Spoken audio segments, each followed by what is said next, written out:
Hello mga ka-backyard, kumusta po kayo? Panibagong araw na naman mga ka-backyard at panibagong topic na naman ang i-share ko sa inyo.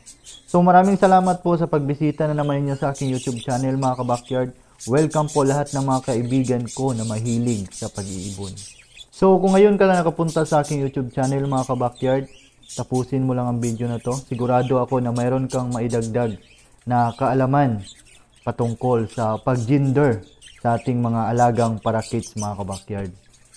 So, unang palatandaan sa gender ng ating mga alagang parakits mga ka-backyard is yung behavior nila.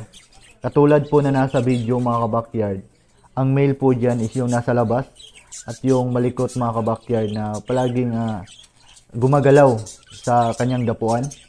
At saka ang female naman dyan mga ka-backyard is yung nasa loob ng nest box na hinahalikan po siya ng male. So, ang female mga ka-backyard is hindi siya masyadong malikot. Unlike sa male mga ka-backyard na masyado siyang maingay, masyado siyang malikot. So, yan po yung unang palatandaan mga ka-backyard sa gender ng ating mga alagang parakits.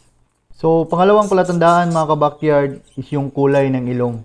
So, mayroon akong ipapakita sa inyo na picture mga ka-backyard para malaman nyo kung ano ba talaga ang kulay ng ilong sa male and female na gender ng ating mga alagang parakits. So, unahin natin yung young male na parakit mga ka-backyard. So, ang kulay po ng ilong niya mga ka-backyard is light blue. Kasi nasa 4 months old pa lang siya mga ka-backyard. Kaya hindi pa masyadong blue yung ilong niya. So, next mga ka-backyard is yung matured cock. So, hindi po tayo mahirapan sa pag-gender mga ka-backyard sa matured cock dahil nakikita agad natin na blue yung ilong niya mga ka-backyard dahil matured na siya. So, next mga ka-backyard is yung young hen. So, ang kulay po ng ilong nila mga ka-backyard is pinkish or brownish. So, hindi pa lumilitaw ang napaka-brown nilang ilong mga ka-backyard dahil bata pa sila. So, next mga ka-backyard is yung matured hen.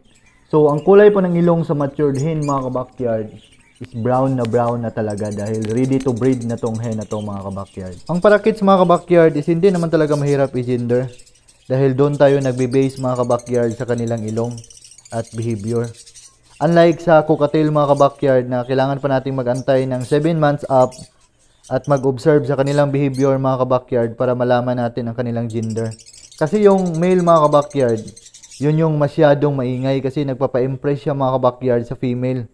Ang female naman mga ka-backyard is nag-ingay naman siya mga ka-backyard pero hindi talaga kagaya sa male mga ka-backyard na masyado siyang maingay pag nasa flying cage mo sila inilagay. So, bakit ko isinishare sa inyo mga ka-backyard ang video na to? So, isinishare ko sa inyo ang video na to mga ka-backyard para ma-aware kayo kung paano mag-gender sa ating mga parakits budgerigar. Lalong-lalo na sa mga newbie mga ka-backyard, maganda ang video na to sa inyo. Para ma-idea na kayo mga ka-backyard kung paano mag-gender ng parakits budgerigar.